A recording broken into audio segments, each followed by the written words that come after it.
Naquele tempo, o Espírito conduziu Jesus ao deserto para ser tentado pelo diabo.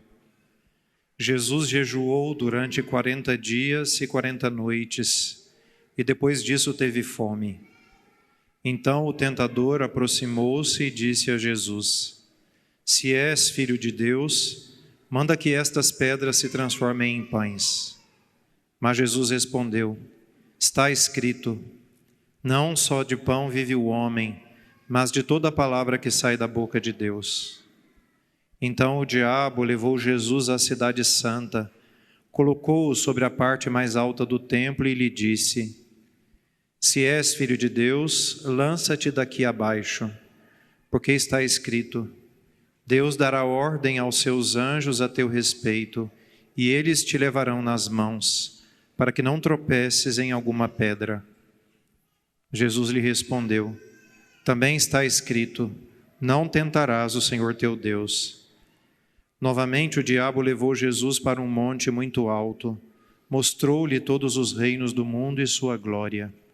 E lhe disse: Eu te darei tudo isso se te ajoelhares diante de mim para me adorar. Jesus lhe disse: Vai-te embora, Satanás, porque está escrito: Adorarás ao Senhor teu Deus e somente a Ele prestarás culto. Então o diabo o deixou, e os anjos se aproximaram e serviram a Jesus. Palavra da salvação.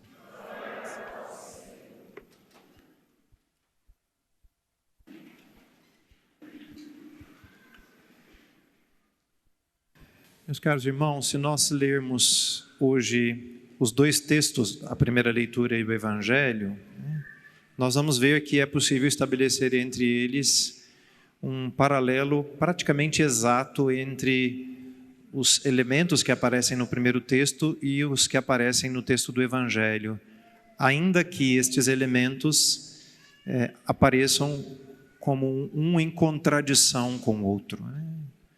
O texto do livro do Gênesis são versículos do 2º e do 3º capítulo, que narram a criação do homem e a queda. Então, como o texto diz, Deus criou o homem e o colocou no jardim em Éden. A palavra Éden literalmente quer dizer estepe, ou se refere às estepes, a vegetação que era comum naqueles lugares lá do Oriente Médio. Porém, a palavra hebraica Éden também se refere a uma ideia de algo prazeroso, de prazer, para indicar que Deus havia criado o homem e o havia colocado dentro do mundo, que era um lugar de grande felicidade, de grande alegria. Por isso a gente se refere a este mundo antes da criação como paraíso, porque na nossa cabeça a ideia, também para os gregos, a ideia do paraíso indica um lugar, vamos dizer assim, muito bom, de equilíbrio, de abundância, de vida. Então Deus cria um paraíso para o homem, ou seja, cria um lugar de vida, de abundância, de plenitude, de prazer, não no sentido prazer, no sentido pejorativo, mas no sentido do prazer que satisfaz todos os desejos humanos da sua alegria. E coloca o homem nesse jardim e permite que ele se alimente de todos os frutos de todas as árvores. E aqui é interessante porque isto mostra que havia entre Deus e o homem uma perfeita comunhão. A gente sabe também do texto da criação que entre o homem e a mulher havia também uma perfeita comunhão. No momento da criação, Deus, ou melhor dizendo, o homem olhando para a mulher, se admira, agora sim, osso dos meus ossos, carne da minha carne. E havia também entre o homem e toda a criação um equilíbrio, uma comunhão. Então o homem é colocado naquela situação. E havia também uma perfeita comunhão do homem consigo mesmo, ou seja, a natureza humana vivia num perfeito equilíbrio. Então havia um equilíbrio, por isso a ideia do paraíso, do equilíbrio, da abundância.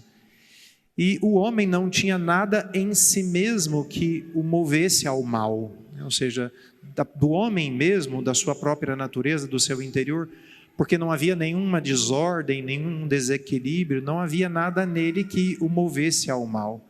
Então era preciso um agente externo que levasse o homem para aquela direção que era contrária à lei de Deus, né? E o homem estava lá e Deus permitiu que ele comesse de todos os frutos, porém não, que era a árvore, o fruto da árvore do conhecimento do bem e do mal. Este modo de escrever do texto bíblico significa que Deus cria o homem, o coloca no paraíso, mas dá uma condição de permanência nesse paraíso, que é a obediência ao mandamento de Deus, ou seja, à vontade de Deus. Expressa naquele momento simplesmente por essa afirmação, né? Você não pode comer do fruto da árvore do conhecimento do bem e do mal. Deus coloca o homem no paraíso e lhe dá o caminho para que ele siga. E o homem estava lá em perfeito equilíbrio, como eu disse, nada de dentro moveria numa direção contrária, então era necessário alguém de fora. E quem é esse alguém? É o demônio, né? O tentador, ou a serpente. Por isso São João, na sua primeira carta, vai dizer que o demônio é tentador ou mentiroso desde o princípio, porque ele começa suscitando desconfiança do homem em relação a Deus. É verdade que Deus proibiu vocês de comerem de todas as árvores, né? Ele conta uma mentira para começar a instigar o homem, né? E o homem faz aquilo que não deveria fazer, entra em diálogo com o demônio, ao invés de fugir da tentação, entra em diálogo com o demônio, ou seja, permite que ele fale, né? Permite que ele continue a dizer as suas mentiras e coloca o homem e a mulher naquela condição de desconfiança, como eu disse, em relação a Deus. Apesar de que a mulher corrige, vamos dizer assim, a afirmação de Satanás, né? Mas no fundo abre esse diálogo que, por causa da astúcia do inimigo, né, acaba vencendo o homem e a mulher. Então, o homem é tentado, né? Tentado a ter uma fome que ele não tinha, ou seja, é despertado nele uma fome que não existia, né? Uma fome de ser como Deus, uma fome de algo proibido, algo que o Senhor não queria para ele, né? Então, agora o homem começa a ser movido, ainda que seja por um agente externo, e ao comer do fruto da árvore, ou seja, ao desobedecer o mandamento de Deus, né, a ceder àquela fome que ele não tinha, mas que lhe foi instigada, instilada, a gente pode dizer assim, pelo inimigo, o homem acaba transformando depois o grande paraíso que Deus havia criado num grande deserto. A gente sabe que o pecado do homem rompe toda aquela comunhão estabelecida, a começar da sua comunhão com Deus. Muito interessante, porque no texto Adão se esconde, né? Ele foge, isto mostra, né? Ele já não está mais na relação com o seu Criador, porque isso se esconde dele, então foge, se esconde, a primeira ruptura é esta, e por causa dessa, todos os outros aspectos da comunhão do homem também vão pouco a pouco ruindo. A comunhão com seu semelhante, antes era osso dos meus ossos, carne da minha carne, depois o homem passa a acusar a mulher. Não só isto, há uma ruptura também da comunhão com a criação. Antes o jardim produziria todos os alimentos e depois o homem precisa, com o suor do seu rosto, conseguir o alimento de cada dia, e o jardim, ao invés de dar o alimento, vai produzir espinhos e abrolhos, ou seja, vai dificultar. E por fim, a pior, vamos dizer assim, situação que o homem se encontra, que é essa ruptura também interior, uma desordem interior que faz com que a partir de dentro agora o homem tenha uma fome que ele não tinha antes, que é a fome do pecado, né? Que nós vamos chamar depois de concupiscência. Então, por causa disso tudo, esse desequilíbrio causado, a partir de então aquele paraíso, que era a terra, né, se converte num deserto, e o homem vai transformar realmente o mundo assim num deserto, um lugar inóspito, onde não é bom habitar, onde já não há mais abundância, onde já não há mais vida, tem morte, onde já não impera as luzes de Deus, mas as trevas, e onde o desequilíbrio vai causando toda sorte de infortúnios na vida do homem, que a gente vai notando no desenrolar da história da criação. O primeiro deles é o assassinato de um irmão pelo outro, ou seja, a morte de Abel por Caim, né? Então, aquele mundo em equilíbrio, aquele equilíbrio é rompido e vira um deserto, né? O primeiro Adão, então, causa tudo isso. No dizer de São Paulo de hoje, né, pela desobediência de um só homem entrou a morte no mundo. Era preciso agora um novo homem, que São Paulo vai chamar do segundo Adão, ou do novo Adão. E aqui é que a gente pode estabelecer um paralelo, como eu disse, assim, praticamente exato, né? Então, Jesus, agora não movido pelo espírito maligno, né? Santo Inácio de Loyola, ao escrever os seus exercícios espirituais, ele dá algumas regras de discernimento. E ele vai dizer que o homem é movido por 3 espíritos, por um dos 3 espíritos. Ou pelo Espírito, no seu próprio Espírito, ou vai ser movido pelo Espírito Santo, ou pelo Espírito do mal, né? Lá atrás, o homem movido pelo Espírito do mal trai a vontade de Deus. Aqui é Cristo que é conduzido pelo Espírito Santo, né? Movido pelo Espírito Santo, e vai para aquele deserto que o homem tinha construído, né? Justamente para poder enfrentar de novo o espírito do mal. Aquilo que os nossos primeiros pais não foram capazes de fazer, Cristo agora assume como homem uma responsabilidade de enfrentar, né? Movido pelo Espírito, vai ao deserto da humanidade para de novo enfrentar o espírito do mal. E o que o espírito do mal faz? A mesma coisa que fez lá. E não só conta uma mentira, podemos dizer assim, né?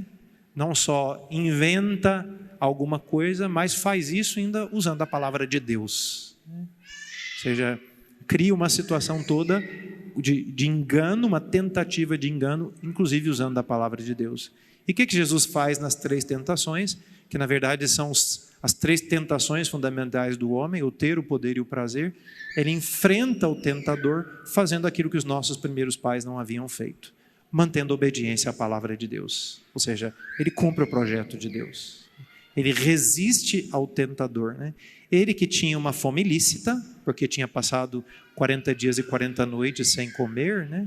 Então aqueles 40 dias e 40 noites lembram os 40 anos no deserto, lembram os 40 dias que Moisés ficou sobre o monte para receber a lei, né? Ou seja, tem todo um aspecto simbólico, mas aqui é muito interessante, né?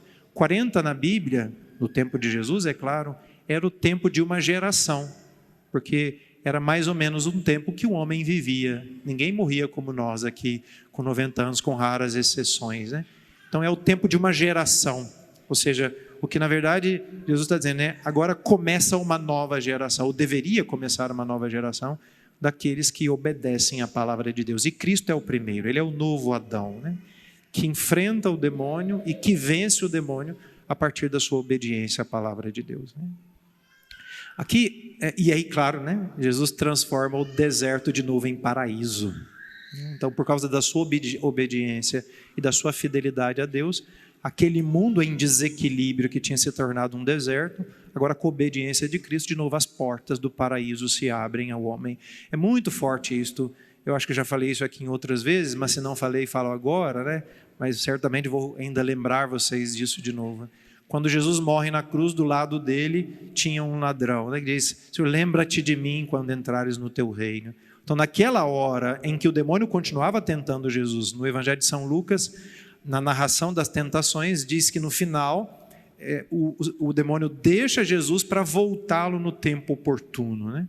E o tempo oportuno da tentação vai ser de novo o momento da cruz. E naquele momento da cruz, que Jesus mantém de novo a fidelidade ao Pai, o amor à vontade de Deus, né? Tem aquele homem, lembra-te de mim, ele diz: ainda hoje estarás comigo. Lá no texto grego é paradeison, no paraíso, e que é a tradução exata do termo gan, que é jardim do Éden, lá do hebraico, né? Ou seja, a gente volta para aquela situação que antes tínhamos perdido por causa do nosso pecado, né? O que esse texto pode nos ajudar na quaresma, né? Nós estamos começando hoje o primeiro domingo da quaresma, e esses domingos quaresmais, eles são um verdadeiro itinerário, particularmente os domingos do ano A, que é este que nós estamos celebrando, né? Eu vou tentar explicar como se dá esse itinerário. Então, no início da quaresma, o que a igreja está nos chamando, né? A entrar no deserto da nossa vida com o Senhor.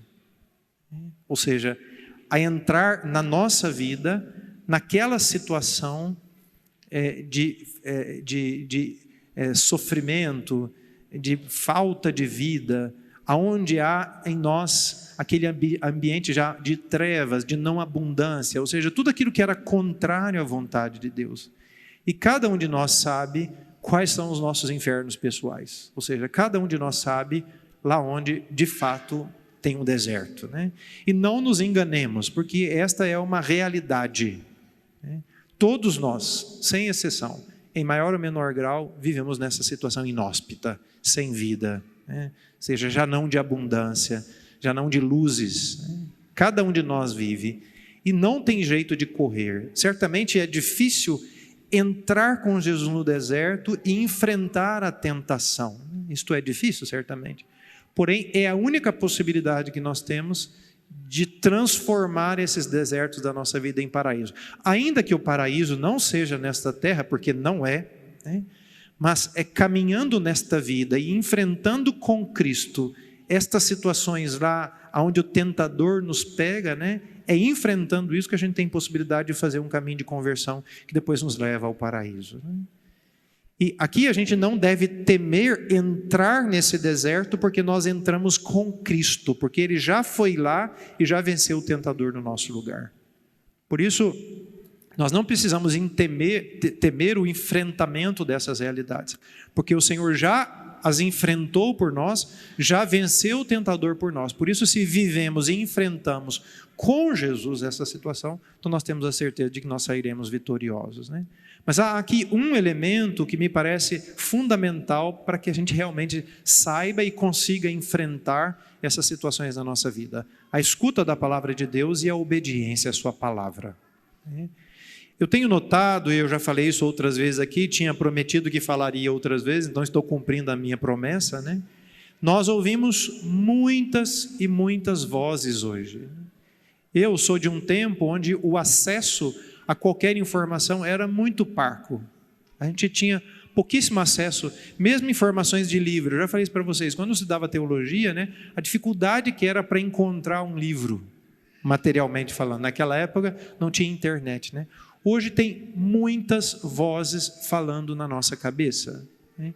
É claro que existem vozes boas, pessoas que estão dizendo coisas boas, mas a grande maioria dessas vozes, ao invés de criar, podemos dizer assim, uma polifonia que nos conduza à harmonia, que nos conduza a um caminho de conversão, na verdade, essa multiplicidade de vozes está causando muito mais confusão em nós do que nos ajudando, né?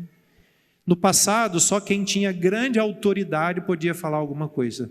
Com o advento da internet, todos os idiotas agora podem dizer o que pensam. E o problema é que todo mundo agora, com a possibilidade de falar, se sente no direito de falar tudo sobre tudo e se acha doutor em tudo, né? E por isso a gente tem uma confusão enorme de vozes. Faz um dia para você assim, um teste. Assim, escreve qualquer coisa no seu Instagram lá sobre algum tipo de assunto que você nem entende. Você vai ver o que eu estou dizendo, assim, nos comentários, você vai entender o que eu estou dizendo, né? Todo mundo sai falando assim como se fosse doutor no assunto, né? Depois faz um teste, fala alguma coisa que você entende muito bem, assim, constrói uma argumentação, você vai ver um monte de coisa chula que é dito lá. Porque as pessoas hoje não só se sentem no direitos, mas como obrigados a falar sobre tudo, né? A gente se sente quase obrigado, né? Se alguma pessoa diz uma coisa, de ter que dizer outra coisa como resposta, né?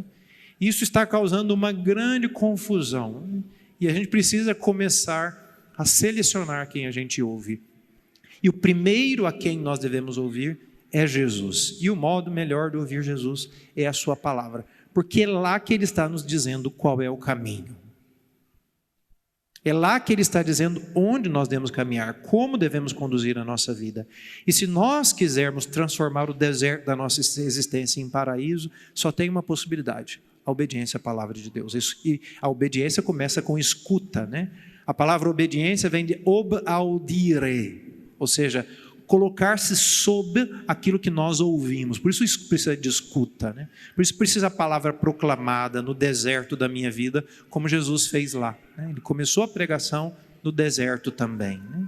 Para fazer essa palavra ecoar no deserto da existência humana. E depois tem também a necessidade da obediência. Ou seja, não tem jeito de nós realmente assim fazermos um caminho de transformação da nossa vida e do mundo que está à nossa volta, se nós não obedecermos a palavra de Deus. Seria um engano da nossa parte achar que basta sentar aqui no banco da igreja para resolver a nossa vida. Isto não é verdade. Nós precisamos colocar em prática a palavra de Deus. com todas as dificuldades que isso implica, e depois também com todas as exigências que isto tem. A gente sabe muito bem que às vezes o Evangelho é muito exigente, né? Eu às vezes me pergunto se nas minhas homilias não sou exigente demais, né? Mas quando leio certas passagens do Evangelho, digo: Senhor, antes de tudo pede isso de nós, né? Então imagina, né? Quem quiser me seguir, tome a sua cruz a cada dia e me siga.